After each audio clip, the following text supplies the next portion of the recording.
Welcome to the Vision Profiles podcast. Join us, we're all dedicated Vision Pro users, as we dive into everything from hardware and software to apps and the latest updates in the world of Apple Vision Pro. I'm Marty Gensius, a faculty member at a Midwest University, podcaster and Apple product fan. And I'm Eric Bolden. I worked in IT, but my interest is in riding trains and finding and sharing content. Currently, photography through cloudy windows out onto scenery that's pitch black, as well as plants, birds, and panoramic sequences. I'm Daniel Burkholder, a software engineer and technologist currently interested in generative AI and AR/VR technologies. And I'm Dave Ginsburg, host of the In Touch with iOS podcast. I am passionate about technology, especially Apple, and use it in real-world experience as an IT professional and iPhone subject matter expert. I learn new things about the Vision Pro every day. And we have been off for a couple of weeks. I think because we've all been traveling and there hasn't been time for us to get together to do this. I appreciate we're going to hopefully back to our regular Monday night schedule. For me, the university's starting up at the end of this week, so I will be back tied here at home. I'll be doing some traveling in a bit. Just a reminder, you can follow the live stream on youtube.com/@visionprofiles Monday nights at 9 p.m. Eastern Standard Time, or catch the video later on YouTube or the audio on any podcatcher service.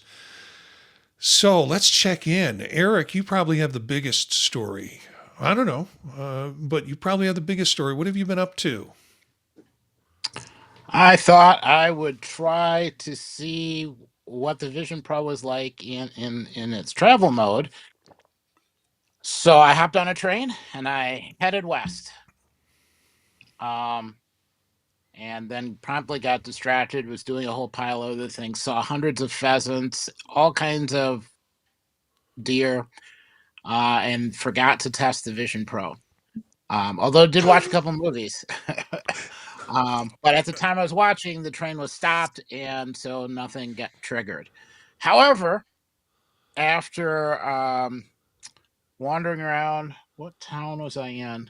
Whatever, it doesn't matter. Wandering around in the town I was in, somewhere in Washington, got back on the train right after it had a interaction with a stone of some sort to slow the trip down like 5 hours, long enough so instead of traveling in pitch black like on the way out, it was, instead of 1:30 in the morning, it was 7:15 in the morning that I departed, and so I was able to see scenery right away.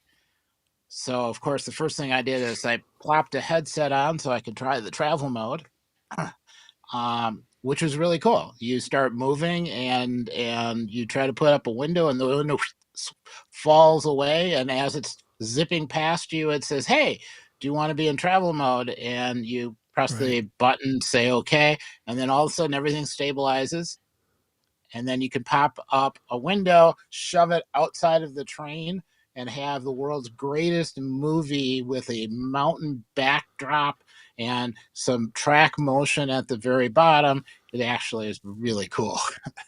I should have had a different selection of movies. The ones I had did not totally fit.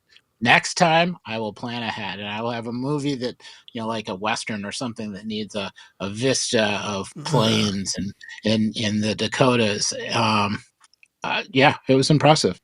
It was nice. Everything was stable. It all kind of was where it was supposed to be. And then when you get done and you're back home again and you plop the Vision Pro back on, it says, "Hey, you're in travel mode, but maybe you don't want to be."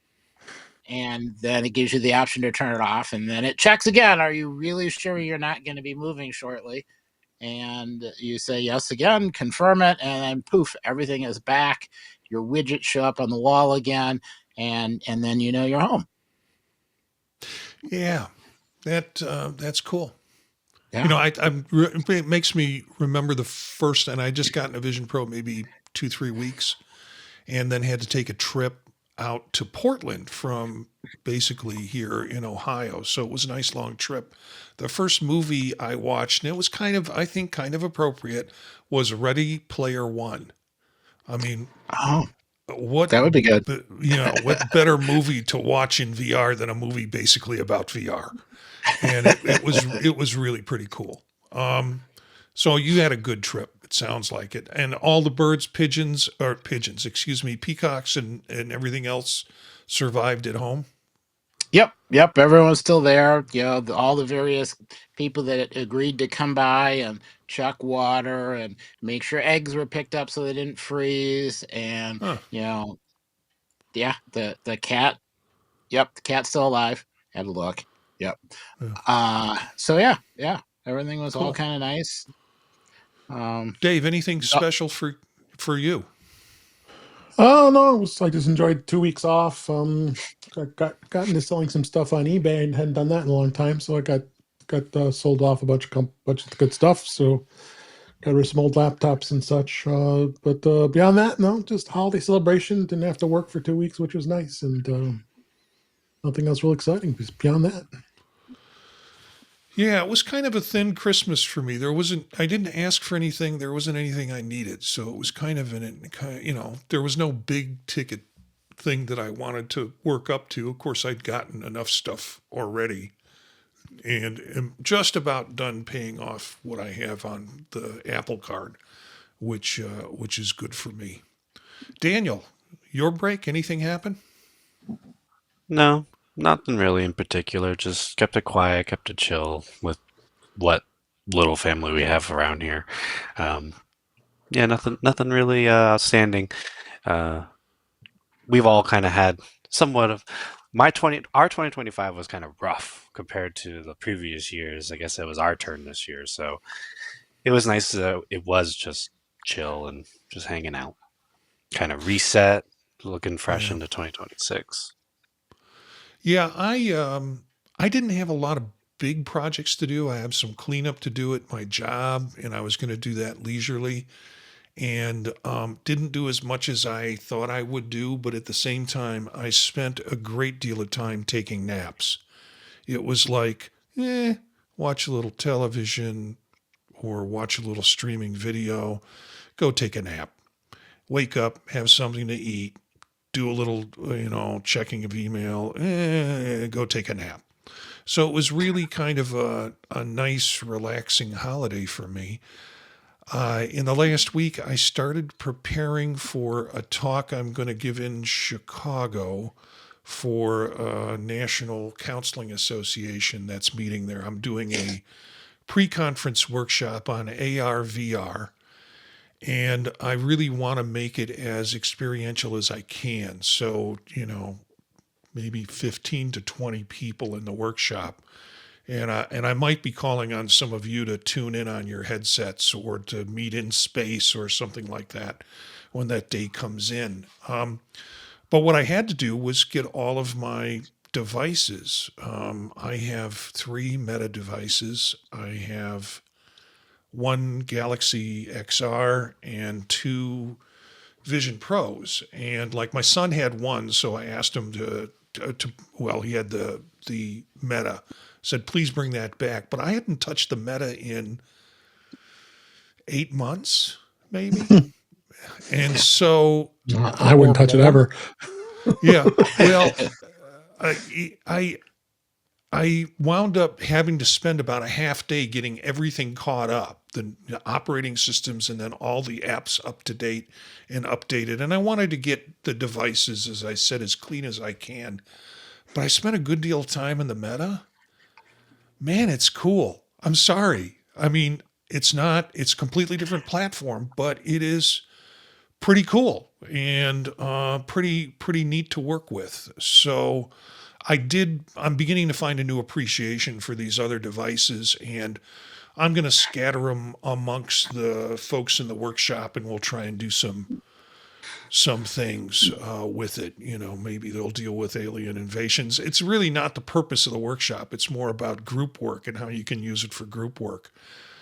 So that's why I might call on you guys to kind of sit in and do some group demos, whether it's in space or something else. with that. So that's been my holiday. Now it's Monday, and I started getting emails from all the students wanting all their wildest dreams to come true, and I just don't want to. I don't even want to answer. It's back to the old grind with that. So, anyways, good for a holiday break. We are short on news. No, we're not short. We're deliberately keeping the news to a minimum on this episode because we want to spend some time doing what we had talked about doing, a reflection on the changes that have occurred with the platform and with the device over the last year, and sort of what we think are the significant and emerging parts of it. But let's kick into the news. And I'll tell you, I am so tired of. I just went in like a week and started looking at the last week, and everybody is doing this story. And the story is essentially that no one's buying the Apple Vision Pro headset, according to the Motley Fool. Apple slashes Vision Pro production amid poor holiday sales. Yeah. They shipped only 45,000 units. Apple Vision Pro sales plunged 95% as production halts. But there was a really good article by Apple Insider. Analysts need Apple Vision Pro to be a flop, whether Apple considers it one or not. And I just kind of want to open it up here to the group if there's thoughts about this whole thing.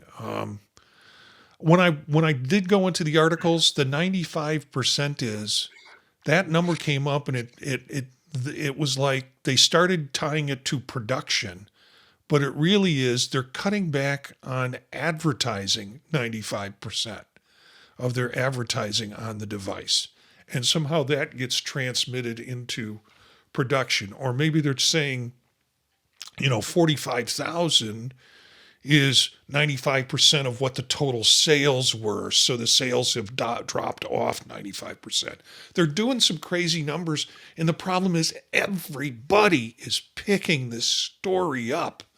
If you go into source feeds, you'll see everybody basically has the same article. And it's about, except this one by Apple Insider. So thoughts, guys? I mean, like it says at the end of the article, the Apple Vision Pro was never meant to be a mass market, and at least it's not in its first iteration. They're saying that they shipped to 500,000 units. And I think that's not bad.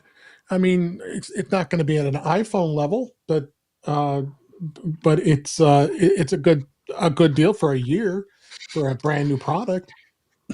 I'd like to see older products that didn't make it, like the Newton or some other flopped devices that were flops, to compare that, because the Newton was on the market for a number of years, and it just and then I guess and then technology obviously at that time had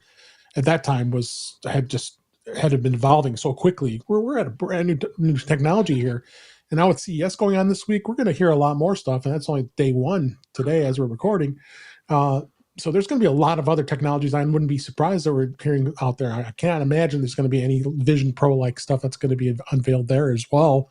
But still, 500,000 units for here in a little over a year. It's not too shabby.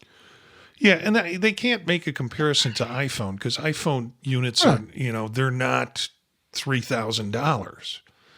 Yeah. And so, how many units do you have in the, I don't know these numbers, but so this is rhetorical. How many iPhones are out there in the wild? And how many users are out there in the wild using the iPhone? And you've got a whole different market comparison to make at that point. So. Right.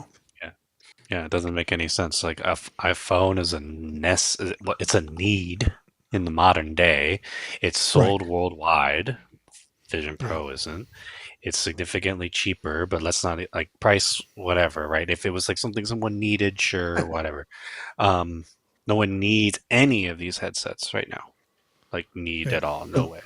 and they want to point to the Q4 and the holiday sales as like a sign too. It's like, well, okay, holiday sales, Christmas gift giving. I'm sorry, I don't know. But you guys tell me. Do you think it's super common to get like $4,000 gifts on Christmas? Like I feel like that's kind of insane. Only if you're not telling your partner and you're giving it to yourself. That's my philosophy on that.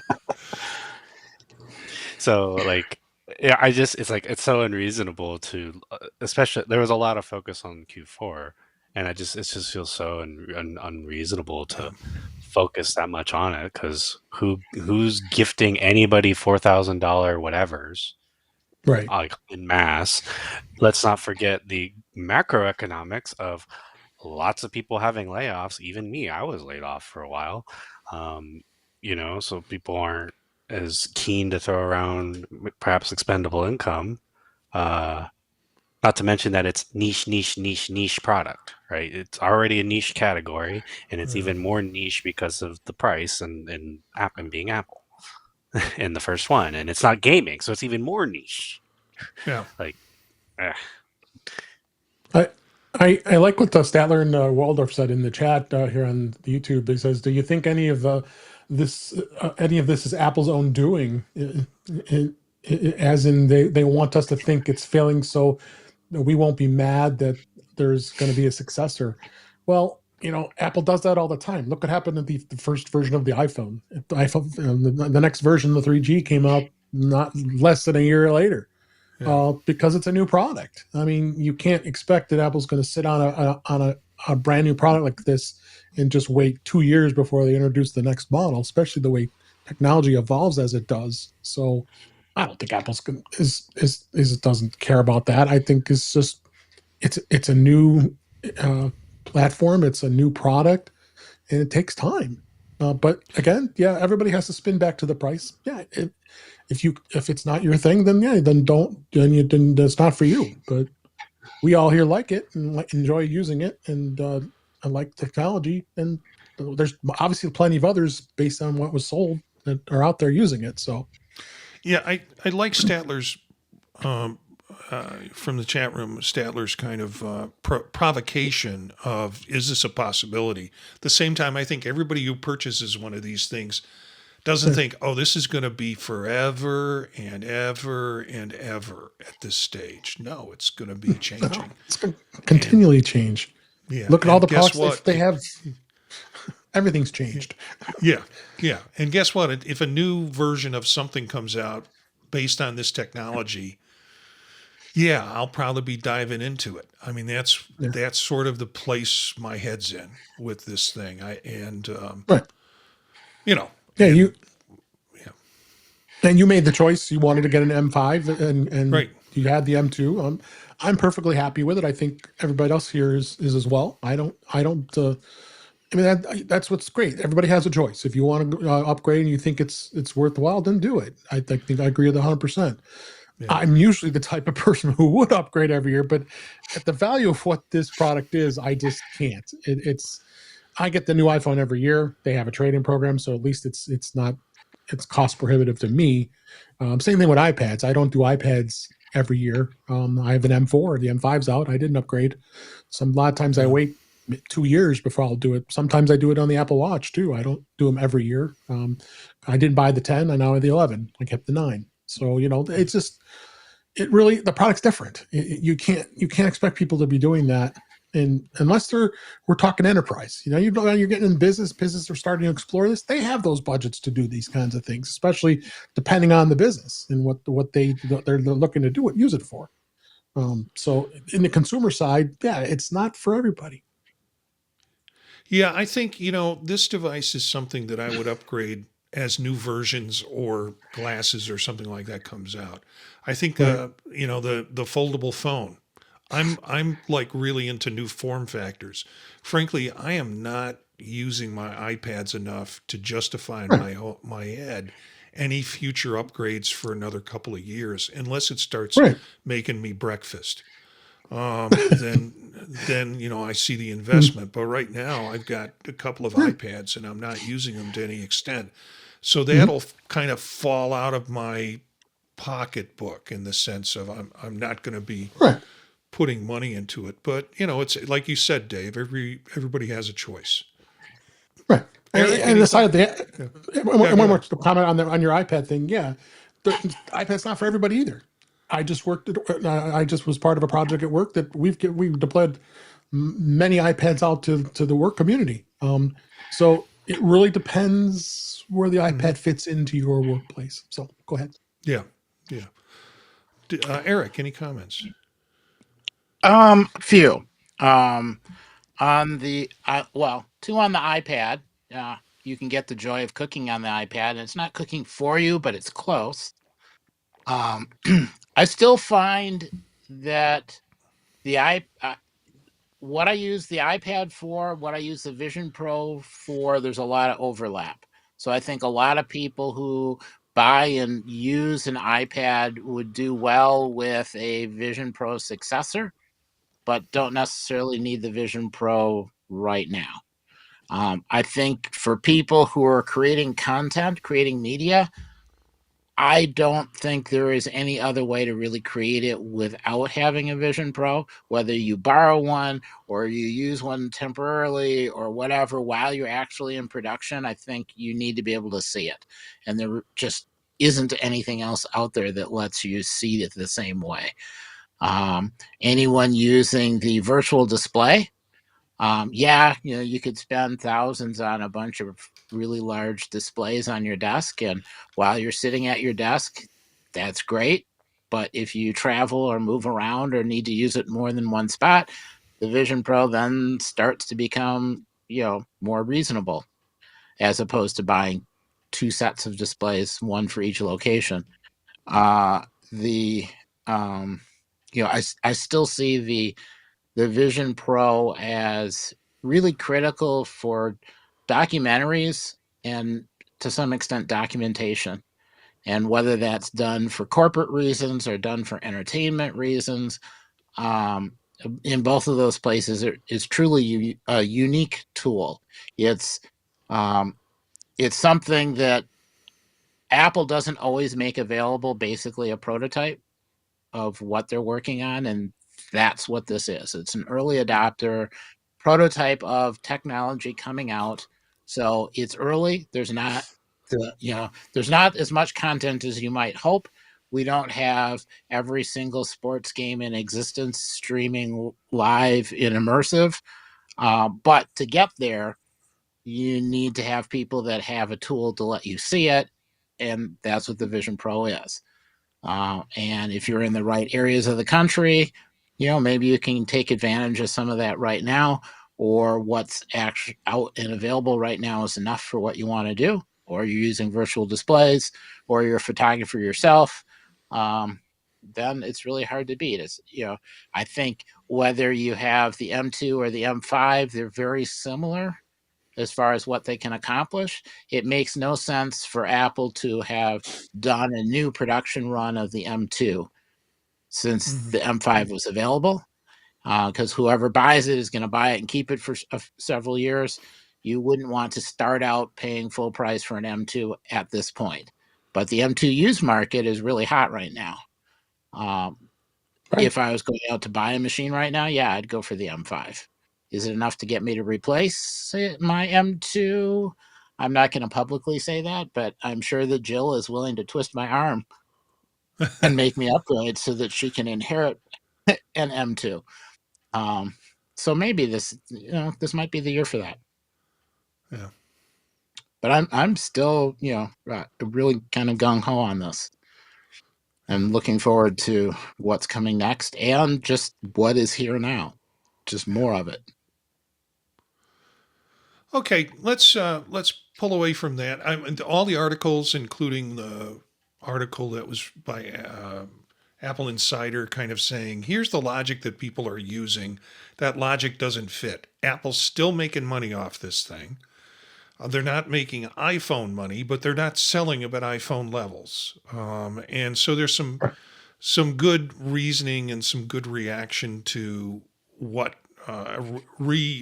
counter reaction in the Apple Insider article. So take a look at that. It's in the show notes of either the audio or the video version of this episode that we have here.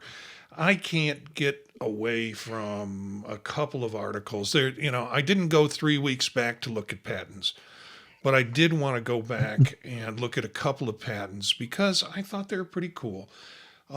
This first patent was just announced, I think, in the last week or so, and it's Apple's new smart glass patent solves the problem Meta and others haven't. So Apple has apparently done a patent around this, which covers fixed electronic housing near the display frame, a forward arm joint mechanism, multi-segment arm design, aesthetic continuity, so you're not looking like too much like a nerd. And then flexible or biased flexible or biasing members, spring cantilevers and such. This fixes problems like the optical alignment with adjustable arms, the forward arm joint for improved ergonomics, aesthetic continuity and concealment of electronics in joints, springs, and beams. All of that's well constructed and well as part of the patent.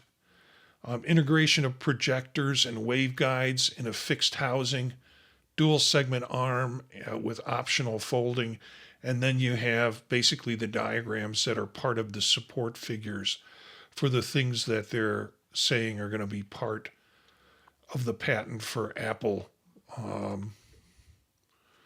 for this for Apple glasses, or at least it was done by the lead inventor for this patent was Paul Williams, optical operations engineer.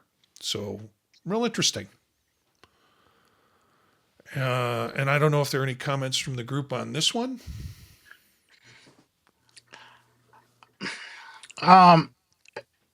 The idea that you could do a whole bunch of adjustments but not mess around with the critical components, it's sort of the same idea behind how do you take the Vision Pro off and put it back on again and have it kind of close to the same spot, without having to do lots of recalibration. And I think that's going to be really important. It's the higher the accuracy and the greater the consistency of the displays and cameras and the relationship to each other and how that all adjusts to the eye is going to determine whether people get sick or not, and whether the feel of what you're seeing is accurate and crisp enough. And so this is a really good sign. And the fact that they're looking at it, to me, means that the Vision Pro and all the data they've gotten back on that has had a lot of influence on this next product development. Yeah, and the fact that they're patenting these kinds of things also says that'll keep Massimo or Samsung or anybody else from kind of jumping on something similar in terms of design that could be they could be sued on for using. Second one, and we'll go through these both of these kind of brief. One more article, and then we'll get into the year review. New Apple patent pushes photorealistic XR personas beyond Vision Pro's capabilities. This article, I thought, the reason this kind of creeped to the top for me was just all the ways they're making adjustments to make personas even better. And the article goes through the patent, by contrast, is about full body or full-faced avatar geometry, environmental physics applied to the avatar, real-time rendering across devices, and then there is sort of the flow chart and the process for putting this together. Frank Oliver, engineering manager of the Vision Products Group, and also Vision Pro engineer and software engineer with AR/VR, were kind of responsible for this. One of the things I did was I finally upgraded my M5 to 26.3. I didn't do it before the holidays, and what that meant was I had to redo my avatar. Really? How And did that go? first of all, I told you I had problems in the past, like I have to make it far away, and then they're like, "Don't scrunch your shoulders up, Oh, I know. relax." It's like I'm trying to holding this position device. it. I did it right on this table in front of me, and I put my elbows up and did that. I have now like real good lighting, which was the other problem, was having sufficient amount of lighting. And so it happened on the first try, and it happened really quickly. I mean, the processing on it was very quick, and the results were just remarkable, really good. Mm-hmm. And so, what you've been saying, Eric, and what Dave's been saying, and Daniel, this new 26.3 avatar process is really much quicker, much better, and from my experience, less as nauseating as the previous versions were. But it looks like this patent's going to push it a little further in terms of using environmental controls. See, the thing that I enjoyed about it, and maybe we did this on previous ones, but the idea that I could change my background, that I could put me, in one of what are the environmental scenes. I chose just a color. I really didn't want to be standing behind some mountains or a swamp, or in front of mountains or a swamp or anything like that. I just did a flat color background for mine, and we'll see how that works out when I get a chance to use it. But yeah, that's why this caught my eye in particular, that Apple is continuing to work on this with the process. Anything? Any reactions, or was this just my fun moment? I don't remember doing. I did. I updated to 26.3 on my M2. I don't remember having to do that. I mean, I'm 26.3. I don't seem to Having to recall. do what? You said you had to redo your personas, or did you decide to do that? It Did might it have force been you? that I hadn't done it since I moved to 26. That I hadn't been using personas in part of my environment. That's why. Okay. And so I did it at 26.3, and I chose I didn't just do studio, I did the portrait, I think, which gave me the options for the background and alternating the background on it. So, yeah.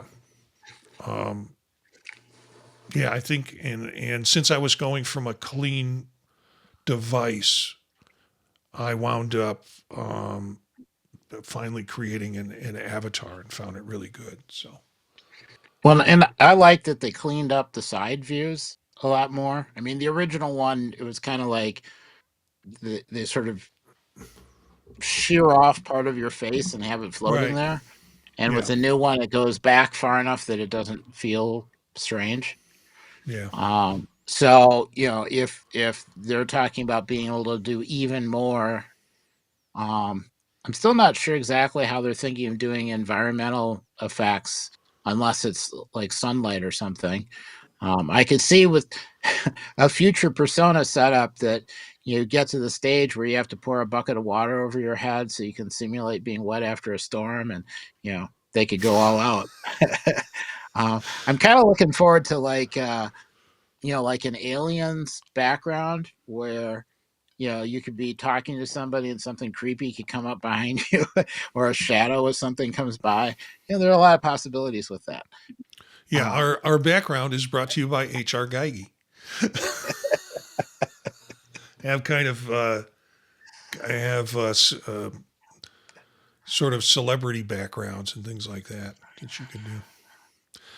Craig Allenbeck in the chat room said that's the way to do it. I'm not exactly sure what Craig's reference was, but I'm glad that he's the in persona. support of doing it that way. The persona, yeah, Yeah. yeah. And Statler is in the chat room, so we got a couple of folks joining us, and we've got 5 watching, so there are more than just those folks in there chatting. So thanks for joining us there. Yeah. Well, I was just going to say one other thing, and that is, now that they're doing kind of the sides and face, as they extend more, eventually it will be easier to do a presentation with gesturing and be able to, to have something out there and use arms and more of a person, or maybe even be able to do presenting walking around. Because there are a lot of people, when they talk, they need to be able to stand up and move, and be able to have your persona handle that could be kind of nice. Does this mean I'm going to have to do my persona again, but this time with pants on? Okay, Jeff. Unfortunately. I'm sure Apple has thought of that, and there will be, appropriate blurring or auto pants generated. Yeah, pixelate my legs. I tell you, That's just wrong. the thing that COVID blessed me with was the fact that I get to wear board shorts all day long and bare feet around the household. So working from home, it's like, oh, I gotta go into the office and teach. I gotta put pants on. Well, send real your pants. persona. You send Real your pants. persona. I don't think the students would dig that. Make it dressed. TMI. Yeah. Okay. Eric, can you help us with this last one about immersive Los Angeles Lakers games coming to Vision Pro on January 9th? And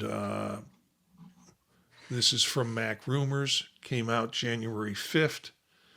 Apple Vision Pro owners will be able to watch live basketball games in the Apple Immersive format starting Friday, January 9th. That's what Apple says. And it sounds like there's also going to be, for a way outside of the market, to watch full game replays and highlights 24 hours after the game ends, as long as you have an NBA ID. And if you go to the app and look at it, there are 4 video examples. So once you have your account set up, you can see some examples of like a pre-game warm-up, national anthem, and Laker girls performance. Oh, Daddy. So, that demo on the App Store was showing the Lakers. Yeah. So. Yeah. So the app you're talking about is the NBA app? Was it that one or the other one? Shoot. Well, Do you remember, it's been going through Spectrum Net, so I wasn't sure if the NBA app's going to do it. There's been no mention of the NBA app as being part of this. The Spectrum Sportsnet app, I think, is the one you're looking for. But how do you can't sign up for it if you don't live in that market? Yeah, and then the other one was supposed to still let you see stuff afterwards, I believe. The NBA app?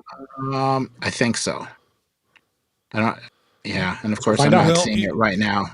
If Apple is announcing that it's going to be available January 9th, and they've started with some of the live games already, because people are chit-chatting about watching it live, but not immersive.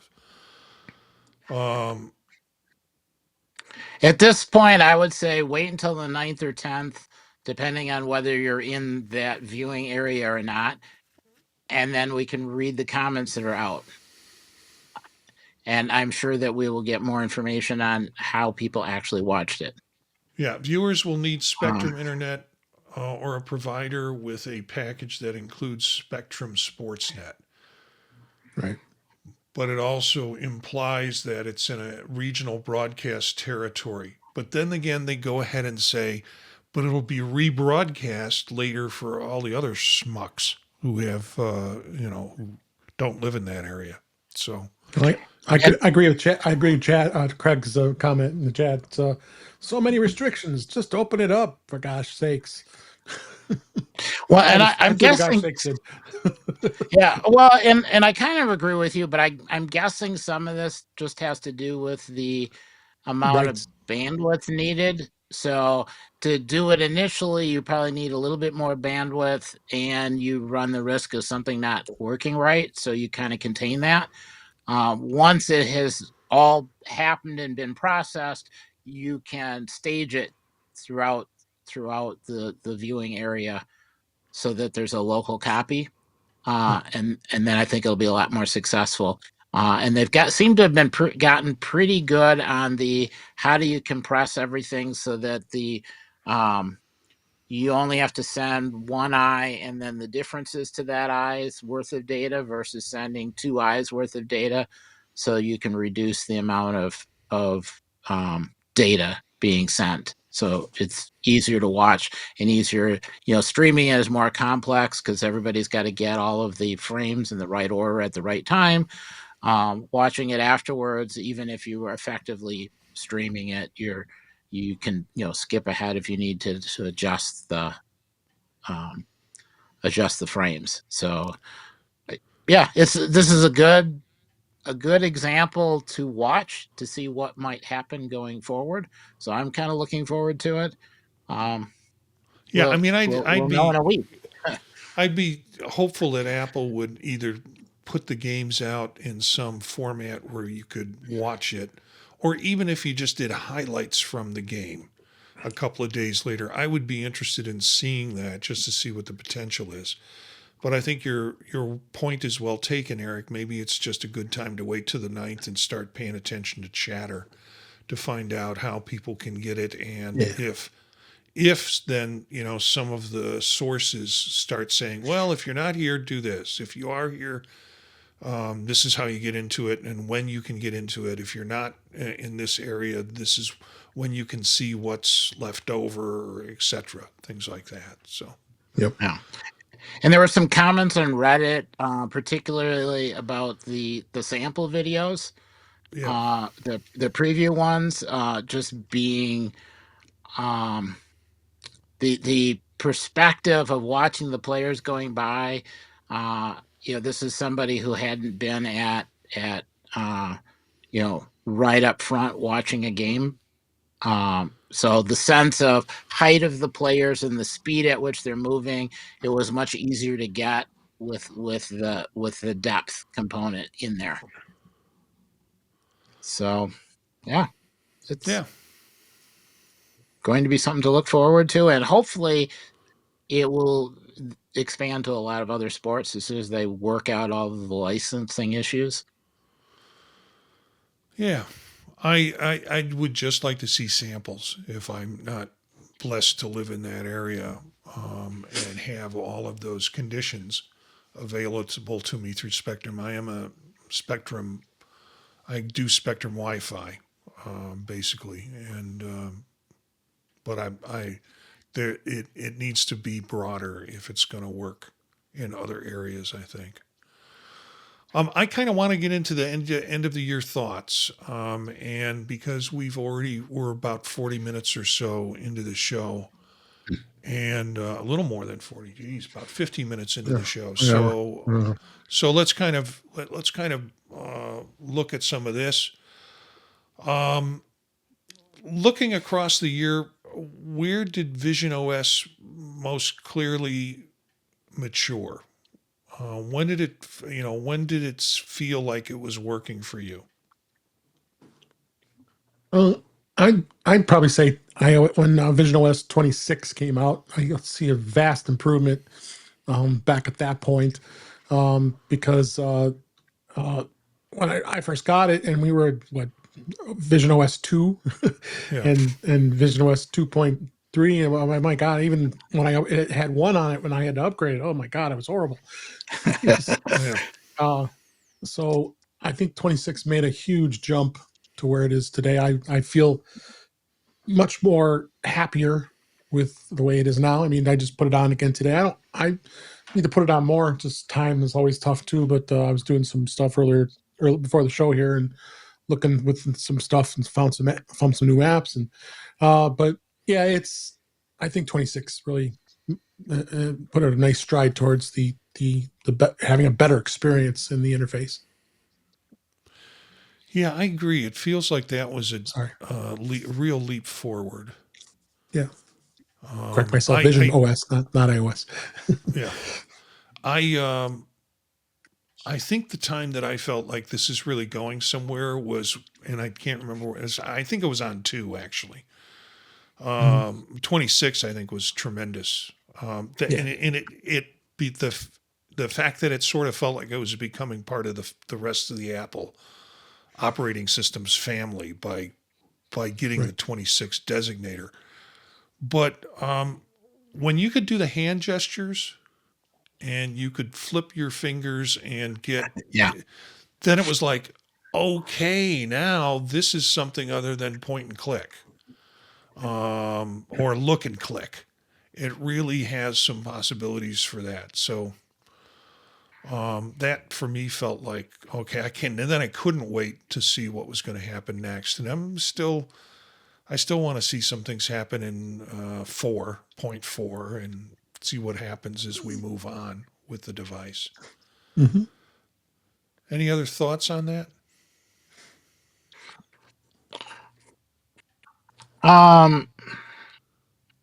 Yeah, 2026 was a big change. Um, Widgets, I think, for me, helped with maturity because it Huh. means you could go into a cube space and you could hang up a picture and have a calendar and have a clock and go away and come back, and it was all still there. So basically, you could personalize a space without actually having to carry around a clock and a calendar and pictures.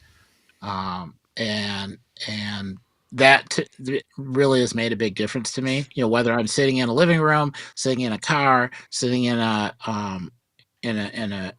train car, or in a coffee shop, being able to have, well, oddly enough, something as simple as a clock and a calendar sitting on the wall so that whenever I look up, I know what time it is, what day it is, and maybe the next appointment coming up or whatever. It makes a huge difference because it feels like I'm in my own space as opposed to just some random location. Um, is it still unfinished? Yes. Um, it's gotten to the point where I now noticed some of the unfinished bits, which means I'm using things a lot more. When I go in and I look at pictures and they say, "Oh, I really should tweak this and do this little edit," and I go to do this little edit and I can't because Photos doesn't have that in the visionOS version. Now, it's true. I can just use the virtual Mac desktop and bring a Mac version up, and then I can do all the editing and everything. So it's not like I can't do it. It's just in a spot where I thought I should be able to. I can still forward the image off to somebody, but I can't completely do all of the steps. And I can't totally tell if that's something where we'll never see it because, for instance, if you had it in eyeglasses, I don't know if you'd be editing pictures there or not. It's there are a few places where it's diverged from the iPad. The iPad can do one thing, the Vision Pro can't quite do that, but it feels like you should because they're similar enough.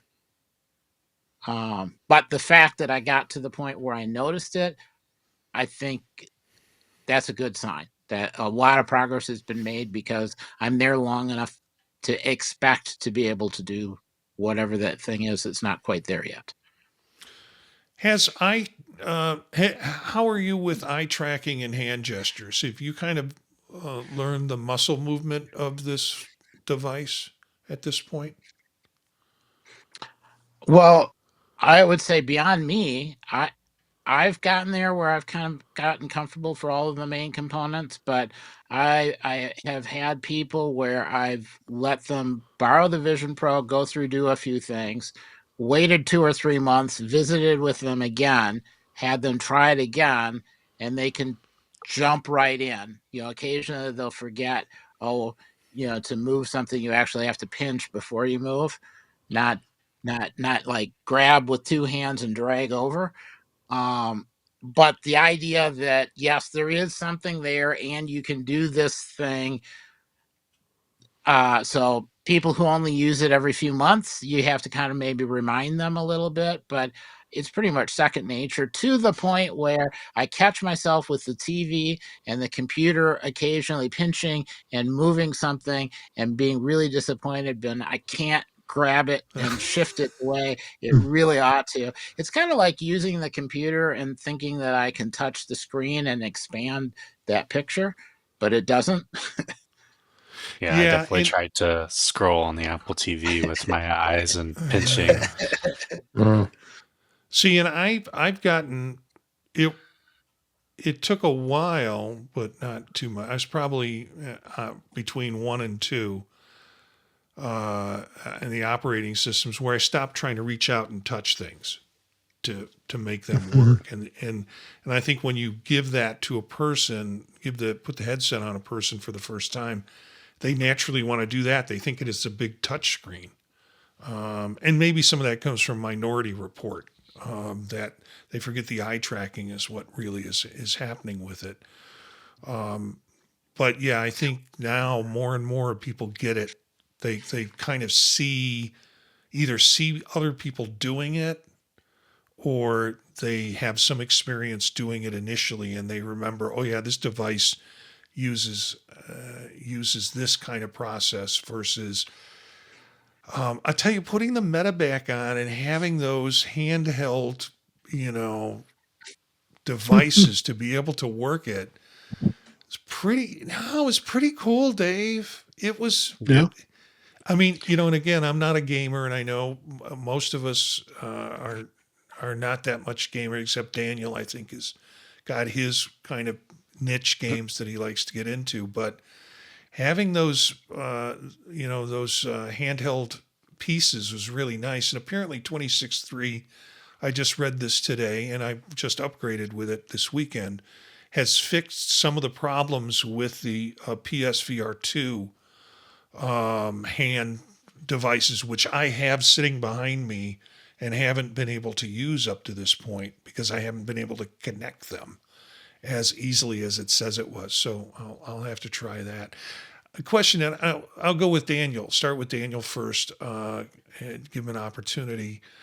If Apple could fix only one thing next, what would it be for you?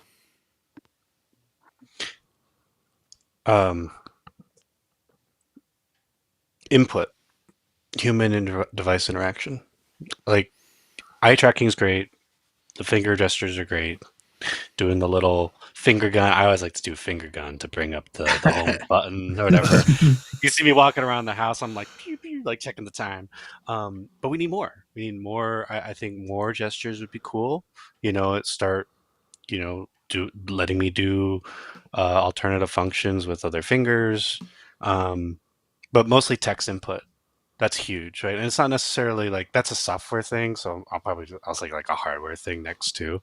But in terms of like software, I mean, I guess there's a hardware component to get in the input, but input, right? Like we need more input that's faster and more accurate. Hardware, I mean, all of the comfort weight prices, all like easy targets. I guess which one affects me the most personally? Because I mean, I can wear that thing for hours. I mean, a whole day if I want to. Price. I mean, everyone wants it cheaper. Yeah. I guess it'd be field of view and display clarity. Because like if I can tolerate all the other things, like if nothing else changes and only that changes, that'd be great. Like, like I would love Mac Virtual Display to have the sharpness of this real ultra wide I'm looking at, because like Mac Virtual Display is great, but it is still a step down from a real monitor. Yeah. In my opinion. I mean, and I don't know. I think if you guys agree with me, disagree, but I think a lot of people think that too, especially for reading text. And again, it's not bad by any means, but like it's not. It still is a step down. So that would be huge for me. So higher res and more field of view with respect to the displays. Yeah, I think of that with some of the earlier operating systems, the 1 and 2, I really had a problem reading text, like scrolling through Safari and stuff like that. I think it's gotten better. I think the device now knows where you're looking and is able to help with the clarity of that place where you look. I'm if I was going to fix, I don't think I'd fix anything. I think the thing that I would like to see is more use of gestures. We talked this last year about some patents they had going that was like identifying 21 parts of your hand, like the tips, the knuckles, the underside where the folds are. It had that capability of getting the data and then being able to use various, and I won't even do it. I even feel embarrassed to say it. Various fingering combinations to. Yeah, all right. I almost got a spit take out of David. Fingering combinations to be gestures to be able to impact and use. But then at the same time, I realized I can't remember all that stuff in my head. Like I can't remember keystroke combinations to get things done on my computer. I know a few of them, but I certainly don't know 21 of them to be able to completely use all of that. So just the potential for the data that they have with gestures that hasn't been fully evolved yet. You know what I'd like to see? And What? maybe it's a licensing thing and you can't fix it, but I would dearly love to get it to the point where you can mirror your screen to an iPad, even if you're watching a section of video. So you don't have that problem of you're demoing something and you can see what the person sees until they go and watch some Apple video, and then you have to stop watching so that they can see whatever the video is, and then afterwards you have to figure out how to all get it to reconnect. It would be nice if there was some way to maintain the connection. Oh, it Somehow. takes out the feed entirely, not just like that window. Yeah, it I mean, doesn't give unless it you a was blank. full screen. But Yeah, it doesn't give you a blank window because it's an immersive full screen window. Like if it put a placeholder up and let you sit with that, yeah.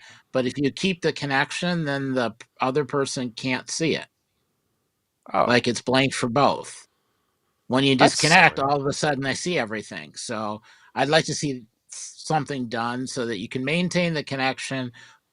Just let only one person see it. That's fine, but keep the connection so you're not having to try and reestablish it.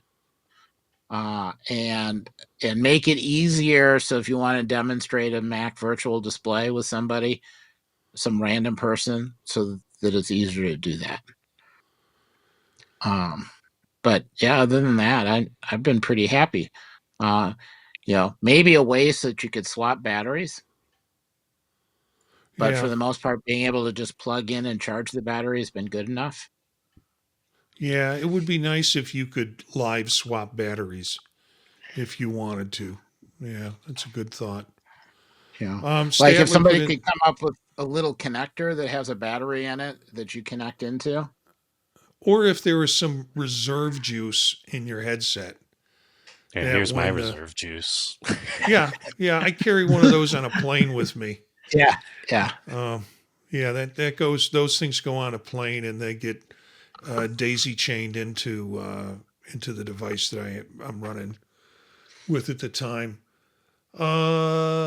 Let's see. There are Stadler, and I cannot get away without sharing this one because I know it will freak out Dave. I only want to submit feedback to Apple using the middle finger gesture. So not a big fan there, Statler. Okay, I'm going to ask this question. This might be the last or the second to the last. What immersive experience this year most convincingly answered the question, why does Vision Pro exist? The immersive stuff that you looked at, what was the thing that said, oh, I get it. The flight deck video. I was looking at the same thing. Yeah. Yeah. I am never going to be allowed to stand on the flight deck of an aircraft carrier and watch planes take off and land. And I am certainly never going to be caught in a plane trying to land at night on an aircraft carrier. But being able to watch it was so worth it. Yeah. That was one of the better ones. Daniel, anything come to mind for you? I'm trying to think because I guess I really like the I don't know. That's a toughie for me because I while it is an entertainment device, I don't look at it that way. The same way I don't like I can watch movies on my computer, but I don't look at my computer as an entertainment device. Mm. So from that angle, for me, that doesn't I'm struggling there and from that kind of angle. But in terms of like immersive content and also to be fair, in terms of anything like immersive or like 3D content, like 3D movies, or whatever, I'd never experienced 3D movies until a Vision Pro, watching a 3D movie in a Vision Pro, not to mention any other kind of immersive content. So really, it was all first for me, honestly. But that's probably the only way I would ever want to consume that kind of media ever. Mostly because, I mean, any way to do it in the real world is prohibitively expensive, um, or just like a one-off thing. Like whatever, I don't go to the theater. And besides, you're never going to see like the Red Bull kind of thing in a theater, find a 3D thing. Like you're never going to see that there. Yeah. I think the flight deck was okay. It was cool. You know, I thought it was a little rah-rah, but that's me. The thing that I think impacted me the most emotionally are the animal videos, particularly the orangutan video. Just, I was just in awe. It's like, oh yeah, I'm never going to be in an orangutan compound. I'm never going to be in an elephant sanctuary. And the idea of being that present and having that sense of that presence, uh, and really feeling like you were picking up without being there. The whole experience of the animal was what I think impacted me the most. You know, I started to think, well, F1, there was some cool stuff with that. And there was the run to the peak, Pikes Peak Yeah. that they did. There was some pretty cool immersive video, but I think emotionally, kind of from a sense of humanness, the animal pieces were ones that impacted me the most. And it's like you can't get this from watching 2D. You can't get that sense of depth or experience in it. So, So there's one more, and that is what is it called? Spatial images of food. Like whatever you're out someplace to a nice restaurant, or you have food that a really good chef has prepared, and they've got it all placed really well, and it's something somewhat unique. Like a potato cauliflower with a greens layer, and then something floating over the top of it. Getting that in a spatial image of that, so you can see the height and the layers and the sauce and how it all is put together. To me, that's all worth it, because I'm never going to get back to that particular spot, to that particular restaurant, to that particular dish again. Yet I can still see it and remember the taste and the flavor, and that to me, that's worth it all on its own. So you take pictures of your food. Yes, I sent you a copy so that I you know. can I just fool saw too. them come up. I just saw them come up. And yeah, it does look great, especially that center dish, which looked like some type of grits with, I forget what they're called. Yeah, well, Eric's that was having Yeah. creamed cauliflower and potato. Oh, okay. Well, you lost me at It cauliflower. Well, it tasted awesome, Mhm. and you could not tell it was cauliflower, so that was a Yeah. bonus. When you But have to define it, a food as you can't tell it's this, then you know you've got a problem. It's like we're going to make the so, food not taste like the food. Then well, it's going to be there are times when that's a bonus. It's like a new flavor, but it's like taking Gruyere cheese and wrapping it around a fresh, raw green bean. Mhm. Those two things together are okay, but you combine the two together, a whole new flavor that doesn't taste like either one. Eric's Well, just trend-setting a whole new generation of spatial food influencers on Instagram, busting out the black magic and all lighting rig. You know, yeah, but I You want know, I want the food to do extreme sports. That's what If you yeah, combine that with extreme sports, yeah. then you've got something that's a Duct tape winner it to there. a skateboard and throw it down a ramp. Yeah, well, I'm going to throw this. it's Yeah, gonna be demoralizing cooks of the future. You can just do this in 5 easy steps, combine these ingredients in this box, and produce this. And yeah, yeah. Okay. Thanks for that rabbit hole. I've if got one only we knew a question. furniture company that would do something similar.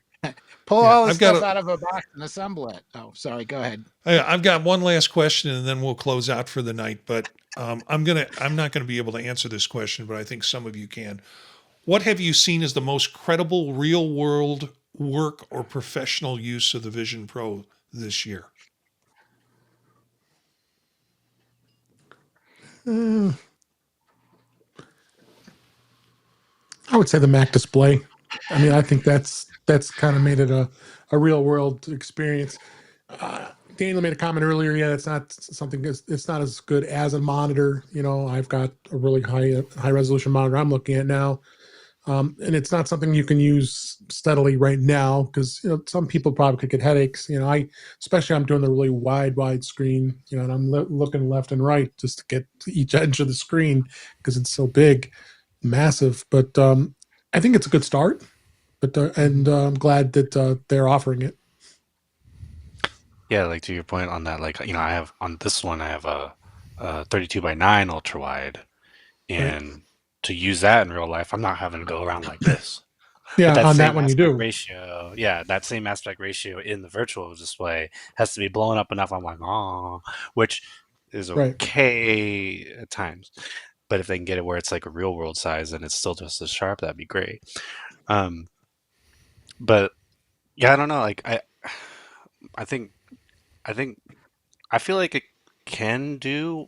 I, I think you could, if you could give all the functionality it has today, do not add anything else in terms of software, and it was just more convenient to use.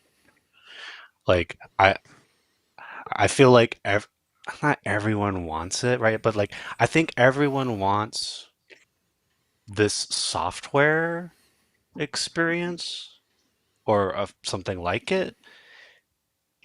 It's just the hardware makes it a non-starter for a lot of people. Mhm. I want to be able Yeah. to just plop down and have whatever screen I want wherever I want. Like, who Right. doesn't want that? People are walking around with their phone in their hand all the time anyway.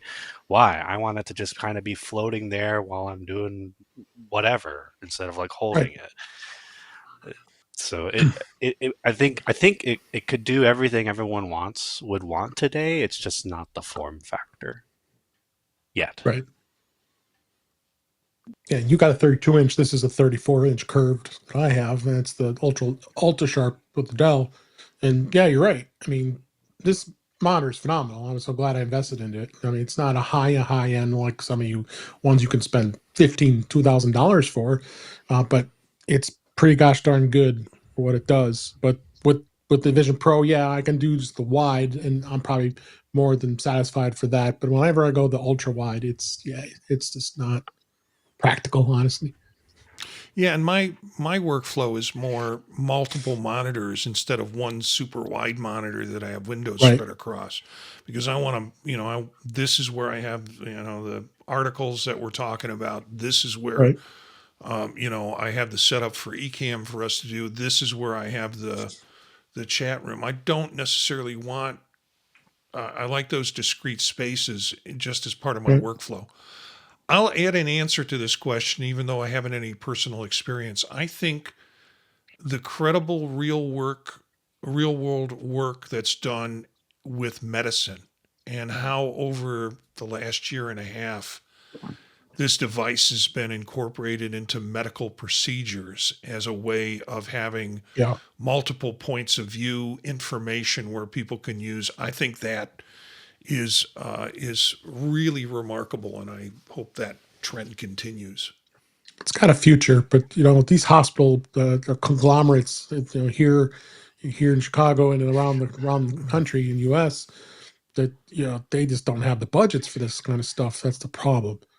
Yeah, yeah, And I would say, as far as real world use, the accessibility portions of Vision Pro, um, while there are a few improvements that might make things a little bit better, the fact that you can do so much with eyes and speak and voice control, and maybe really subtle gestures, mean there's a whole slew of people that can access information that couldn't without a great deal of assistance. And even something like slapping a color filter over the top of whatever it is you're looking at, to correct for color vision, at least being able to see contrast where you couldn't before, Yeah. without affecting the devices you're talking to. That's just been priceless. So, and the S Lady interactions on the Vision Pro, even from earlier on, I think have always been more successful than just about any other device Apple has. Hopefully, those improvements will go elsewhere now. Right. But it was always a good sign that, however they set up the microphones, they could actually hear what you were saying and translate it to the control you actually wanted, to take a screenshot or whatever you're trying to do. So, yeah, all the accessibility stuff that All was right. huge, and it's here Yeah. now. Right. Well, we had about 10 questions and we got to around 5 of them, but I'll place all of the questions in the show notes so people can look at that and think about it if they want to, in terms of what their thoughts are, or as Statler has been saying, hashtag deep thoughts are about the things with Vision Pro. And thanks, guys, for having this conversation. I know Yeah. it's a little more open ended than we usually have, but I think it's a good time at the end of the year, the beginning of a new year, to do some reflection on what's going on with Vision Pro. So Agree. thank you very much for being part of this, and I'm glad we waited a day where we could all be together to do this to start off the new year. Yep. So you can follow the live stream on YouTube at youtube.com/@visionprofiles on Monday nights at 9 p.m. Eastern Standard Time, or catch the video later on YouTube or the audio on any of your podcatcher services. Let's find out where people are. Dave, thanks for being on the show with us tonight. Yes. Always enjoyed being here. Thank you for having me. You could find me at In Touch with iOS at intouchwithios.com. YouTube channel, youtube.com/intouchwithios. I'm here on Monday nights at the Vision Profiles with you guys. Tuesday nights usually on Mac Voices Live. It's dark this week because Chuck's at CES, giving us some great stuff be coming up. And then Thursday nights we record In Touch with iOS, and then Friday mornings we're on at the British Tech Network, the Mac Show. And we'll be doing another review of the predictions for this year. And you can find me on Mastodon and other places. In Blue Sky is at DaveG65. Daniel, let's find out about. Thanks for being here. Thank you for having me. I'm here every other week or so, and otherwise, I'm pretty absent from social, other than Blue Sky at IO Expander. All right, great. Eric. I can be found on Mastodon at EABOLDEN at MAS.TO. Monday nights, of course, here on Vision Profiles. Tuesdays on Mac Voices Live, and Thursdays on In Touch with iOS. Basically progressing across the OSs throughout the week and kind of getting a nice roundup recap on Thursdays. Thanks, Eric, for being along with this. This is our 86th show episode, Wow. and I am looking forward to hitting 100. And it's but a great part due to the fact that y'all have joined in on the shows and engaged in the stuff that we have to share every week about Vision Pro and AR, XR kinds of things that are going on. You can find me at Gencius, Jencius, at Blue Sky, also at mastodon.social, and I think at other places too, just my last name. Kind of gobbled that up for other social networks. Monday nights here with Vision Profiles. Tuesday evenings with Chuck at Mac Voices. As Dave said, he's off for the week at CES.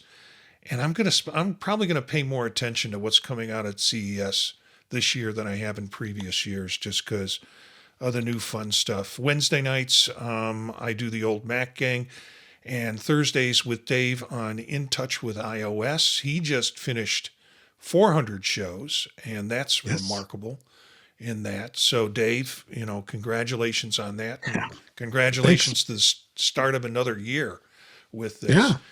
And my 10th year. Yes.